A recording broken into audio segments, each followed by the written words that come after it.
Good evening, folks. It's Diamond with the Oppenheimer Ranch Project, Magnetic Reversal News, Sacred Geography, and Shinrin Yoku, bringing you a grand solar minimum update Friday, March 10th, around 8:15 p.m. Mountain Time 2023. We've got Tanaga Island and the Aleutians with an uptick, as well as Katla on Iceland. We're keeping a close eye on that activity, but flooding and more snow coming to the Sierras. Will the Sierra snowfall all-time record be broken? Well, keep calm. It's boom time. Forecasters are calling for 10 to 15 feet of snow in California over the next week, and that means that, well, all records could go down. Downtown Leroy Brown, this is after 12 have been found dead. I just saw a number of 13 snowed in San Bernardino from the last walloping. It was simply a lack of preparedness and communication that kept people stuck for over a week in this region. And let's hope they learn from their mistakes. And some of the mistakes are, well, roads are built on avalanche-prone areas. We're going to look at a helicopter view. This is footage of multiple avalanches that are now covering Highway 395 on the west shore of Mono Lake, California, near Yosemite. And it's going to take weeks, if not months. Our hammer will drive it to get him out of this. So there's an avalanche. There's an avalanche. There is another avalanche. Multiple avalanches here. So that was 5 we just saw on that small section. Probably more. And you're going to see here a massive avalanche. This one is actually probably half a mile wide. So it starts here. Again, they're getting it from all angles. So this road is completely buried by tens of feet of debris, trees, and snow, and multiple avalanches. It's going to be, well into the summer before a lot of these areas are cleared. And there's more snow coming. Boise, Idaho just broke its 90-year-old weather record. In fact, they made history by having it snow there 13 consecutive days. When a flurry of snowflake fell from the sky and hit the ground at the Boise airport at 12:05 a.m. on Friday, Boise officially broke the 90-year-old record. The City of Trees experienced snowfall for 13 straight days, breaking the previous record of 12 days set all the way back in 1933. Now, more impressive records. Tahoe's Emerald Bay freezes over for the first time in decades. It's extremely uncommon for it to freeze completely like it is now, although I see an opening there, but maybe that's just a shiny frozen spot. In a very rare occurrence, Emerald Bay in Lake Tahoe is completely frozen over. The last time this happened was back in the 1990s, at the beginning of the global warming scare, and no one cared, just like they don't care now. Take a look at these impressive 24-hour snowfall totals. Huge swaths of area over here near Michigan and Wisconsin with 8 inches or more, but it's the Sierras here that picked up 3 to 4 feet of snow just in the last 24 hours, and more snow is coming. No one's bumming heavy snow in over a foot of snow in 24 hours here in Idaho, and over potentially approaching 3 feet of snow here at high elevations of Oregon. So winter is not over. And with all that snow and it turning into spring, ding, ding, a lot of the high elevation moisture is going to be rain. And with that much snow, it's all going to run down the valley. And we predicted flooding now coming for the last several weeks. We said it was going to come March 10th, and we nailed it to the day. 2 dead, and nearly 10,000 are under evacuation orders as California floods intensify. Look at all these guys working, or getting paid to look at the water. But California, the flooding and the landslides return in earnest. This is sunset just now. Take a look. It's crazy. I've never seen it like this. Floodwaters rushed into homes. It's crazy. I've never seen it like this. It's crazy. I've never seen it like this. Floodwaters rushed into homes, businesses, and cars in parts of California Friday as a powerful storm brought rain and high winds. Mudslides shut down several roadways, like this one in Santa Clara County. And to the north, in Lake Tahoe, rain fell on top of snow, leaving a slushy mess. Earlier, President Joe Biden approved a federal emergency declaration. Homes are surrounded by water or even threatened to be washed away in the central and northern parts of the state, including places like Kernville in Kern County and Springville in Tulare County. Flash flood emergencies were declared in both, and scenes like this one in the town of Cambria along the coast between Los Angeles and Monterey are playing out in several communities. A section of road washed out in the Santa Cruz County city of Soquel, leaving some residents cut off and without running water. In some places, trees from previous landslides are being washed down rivers. This one nearly took out a home. There have been more than 100 reports of flooding, and evacuation orders have been issued in some areas. It's all being fueled by a combination of heavy rain and melting snow after a series of winter storms. Oh, and it's not over, folks. This is just the beginning of the spring runoff. This is a taste, a tippy-touch taste of things to come. As a nor'easter is brewing next week for southern Maine, it's insane. Will the onslaught ever end? Well, it's good news. We need the moisture. And with more moisture brings fertile earth and abundance for all those living upon it. Now, heavy rainfall is bringing widespread severe flooding impacts to parts of the West. We just showed you that video footage. Heavy snow is happening at even higher elevations. A strong atmospheric river event will continue to impact California today and through the weekend. Aerial rainfall totals of 4 to 9 inches atop areas with saturated soil and deep snowpack will cause widespread and severe flooding impacts. Higher elevations in the Northern California and Sierras will receive another heavy, wet walloping of snow, leading to difficult to impossible travel. Roofs being crushed is the major concern now. Gusty to high winds will also impact much of the West. Look at this. Blizzard warnings up for almost all of North Dakota. Say it ain't soda, but it's true. As well as northwestern Minnesota and a tippy touch here of northeastern Montana. Dozens of counties in blizzard warning, winter storm watches and warnings out for multiple states, flood watches and warnings for all of the foothills of the Sierras for the most part, and winter storm watches and warnings up at the highest elevation. So click on your county. It's getting serious, folks, with winter storm watches and warnings for central PA and southern and western New York. Winter is not over. And take a look at the long-term forecast here. Holy macaroni, that is a lot of snow. Ho, ho, ho. Let's walk it through, shall we, day by day. Here is the rest of Friday into Saturday morning. And you can see more heavy snow for the Sierras. In some regions, could be picking up another 3 feet of snow in the next 24 hours. That is going to add insult to injury and start tilting into those record territories of 60, 62 feet of snow for the season of pleasing. Heavy snow in the Four Corners region specifically. Southwestern Colorado, and a system moving through the northern plains is also going to bring much needed snow to South Iowa, which hasn't seen much snow this winter. So Iowa's going to get hit with snow here this weekend, Saturday through Sunday night, and the system Sunday will move into the northeast and affect the region on Monday morning. So more snow coming to the already hit regions in the northeast Monday into Tuesday, which will be their lose day. And that system's going to bomb out and could bring potentially extremely heavy snow region to southern Vermont and far western Massachusetts. So there is a region that could pick up 4 feet of heavy spring snow here during the bomb out of this sometime Tuesday night into Wednesday morning.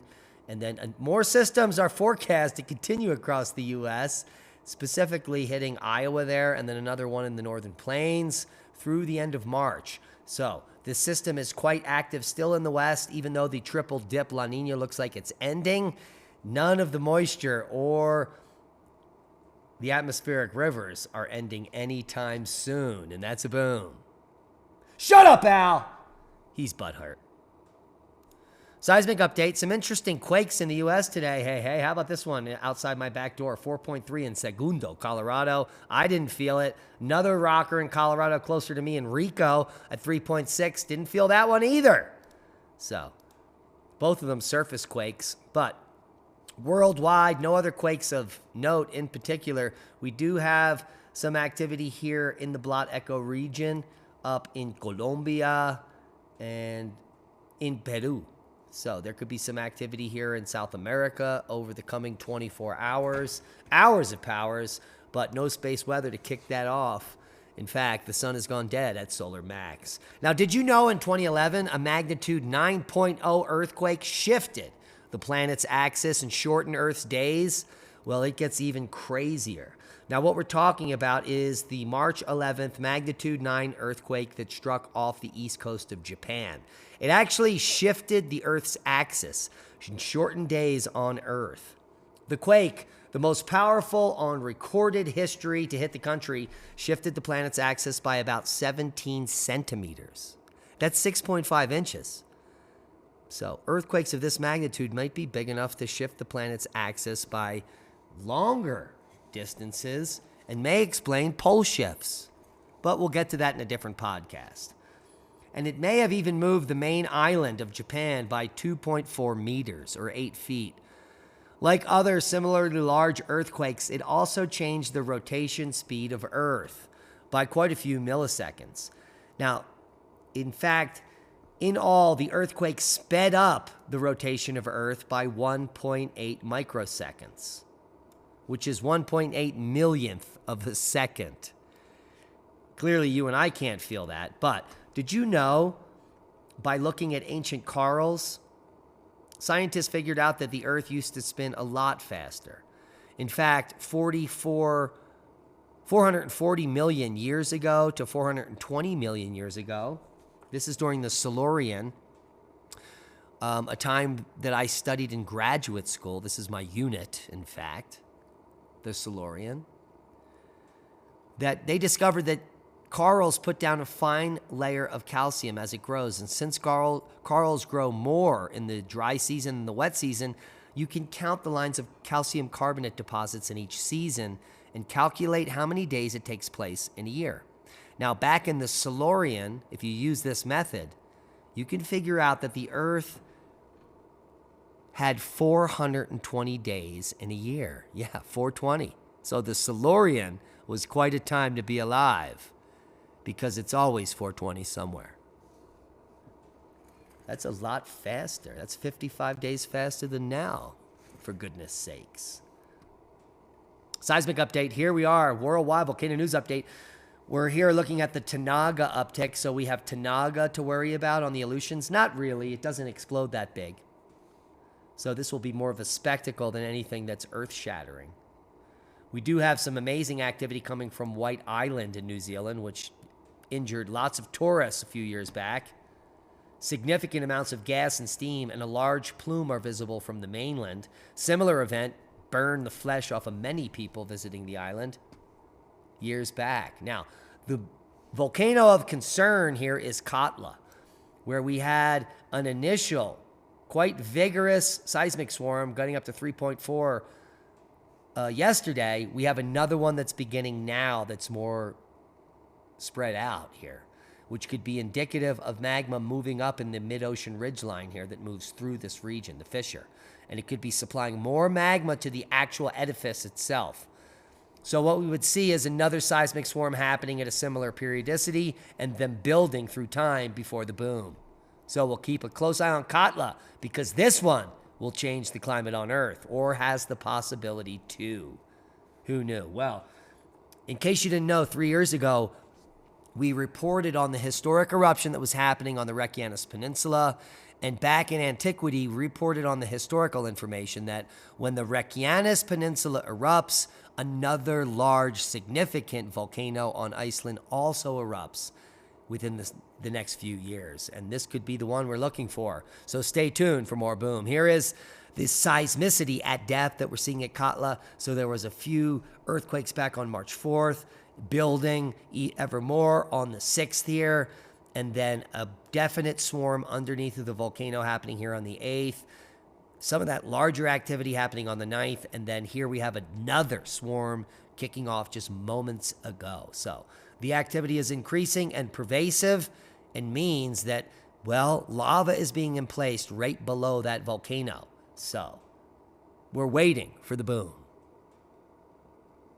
Another interesting historical piece of information is that Katla typically erupts every 80 to 90 years, and it hasn't erupted since 1918, I think. So it is decades overdue for the boom. Space weather news update.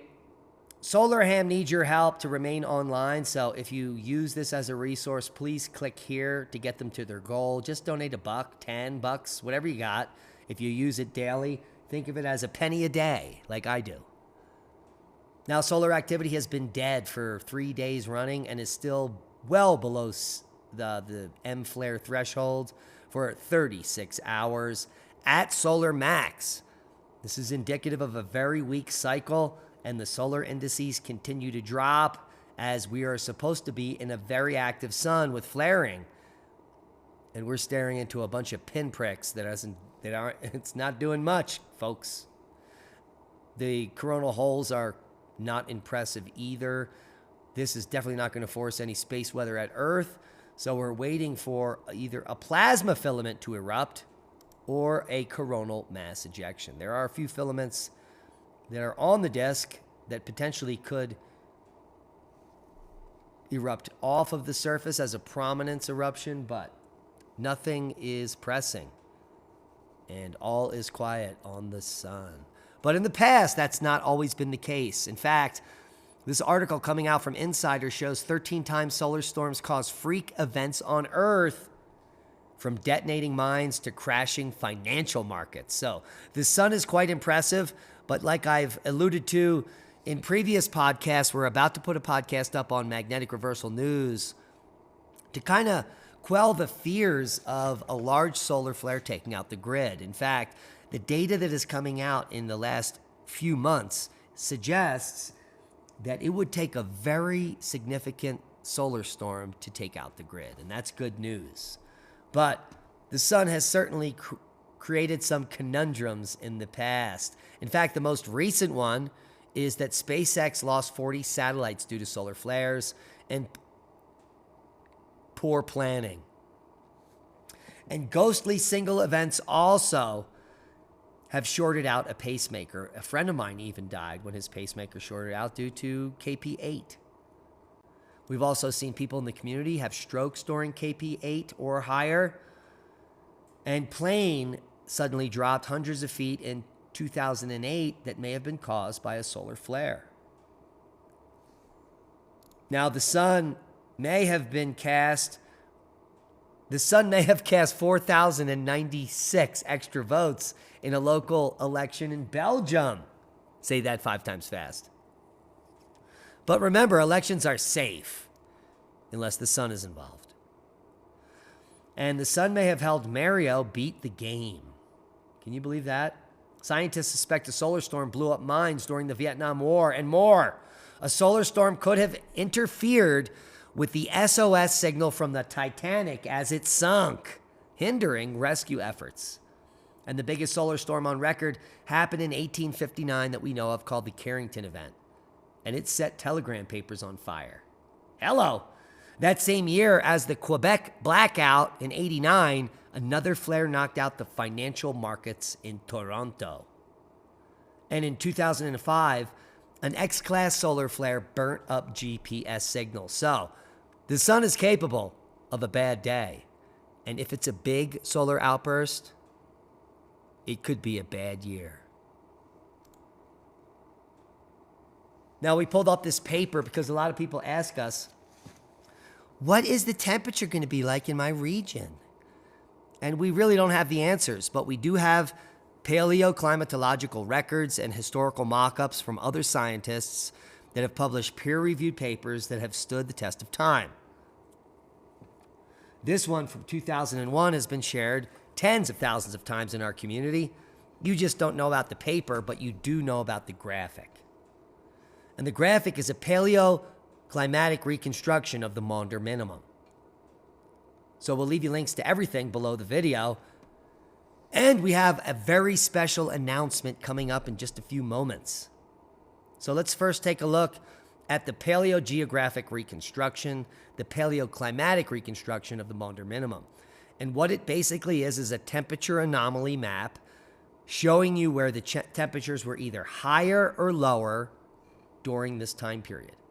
So you can see the northeast of the US all the way up through eastern and central Canada. Very cold relative till now. And other areas of concern would be North Africa, Northern Europe here, and the darker blue regions. The winter temperature change for all of North America is abrupt and severe, as well as all of Northern Europe and all of Siberia and Northern China. So that's what happened in the Maunder Minimum, and that's what may be happening in the future Grand Solar Minimum. Now, if you didn't know, we partner with Grubterra dried larva, which has 10 times the nutrition of mealworms for the same price. And if you want to support the channel and support your chicken health, you can support the whole team by supporting your flock with Grubterra. Use the coupon code ORP, O-R-P, all caps, to get 10% off all the products. And if you subscribe to the service through our link, you get 20% off your first purchase. And it's always free shipping from Grubterra. They do not rip you off. This price gets you 5 pounds of soldier flies, no shipping costs. To ship this bag would cost you $20, so you're really only paying $18. So think of it that way. Support the channel, support your chicken flock. Even if you have lizards, you can feed them the black soldier fly. It has more calcium, more micronutrients, and more nutrition, times 10x, 100x in some of the nutrients than mealworms alone. So this is a great hedge. This is a great preparedness tool. It stores for decades. Go get some. And in a pinch, maybe you'll have to eat it. Who knows? Now, the big announcement is the creator to consultant pipeline that's being built out now, called 5. It's been in the works for 6 months. Several top creators that use questions and answers as their key, or they're experts in their field, are currently using this in beta. We've chosen to get involved with this company called 5 because they're not woke, they're no joke, and this is a way to get you guys directly connected to me. And it's going to be a forum, which is some of the oldest stuff that's been on the interwebs. But it's going to be a way that you can come in to this forum that we're going to promote on every single podcast at 5, where you can go look at questions that you want answered. A lot of times when we do live Q&As, people don't have the questions prepared. Not a lot of people are good at asking questions. But in this forum, you're going to be able to see all the questions that everyone has ever asked from the moment we launch it into perpetuity. We're going to be able to categorize all the questions. If you want personalized one-on-one from me, you can book it there. It's just an awesome platform, and I can't wait to announce the launch in just a few days. And that's a boom to knowledge. Oh, by the way, 5 Q&A with the creator is going to be free for everyone. So if you don't have any money, you don't have to pay to get involved. The only problem if you're a free user is you'll only get to reveal 1 new question every month. When if you're a paid viewer here over on 5, if you pay the minimum monthly, you can ask me as many questions as you want and get direct access to me and answers the entire time. Plus, if you're looking for a video or something else and you're a free subscriber, you'll be able to go into the 5, find the question you're looking for, and it will link you to that video on our playlist. And that's a boom to knowledge, certainly indeed. It's a way we can make a video library with questions and answers for all of the subscribers and all the people interested in magnetic reversals, geology, homesteading, prepping, anything that could possibly come to your mind. So, good things ahead, and we're moving upward and onward. Subscribe to the channel if you haven't. Share this with like-minded people, and be safe for more updates. And that's a boom.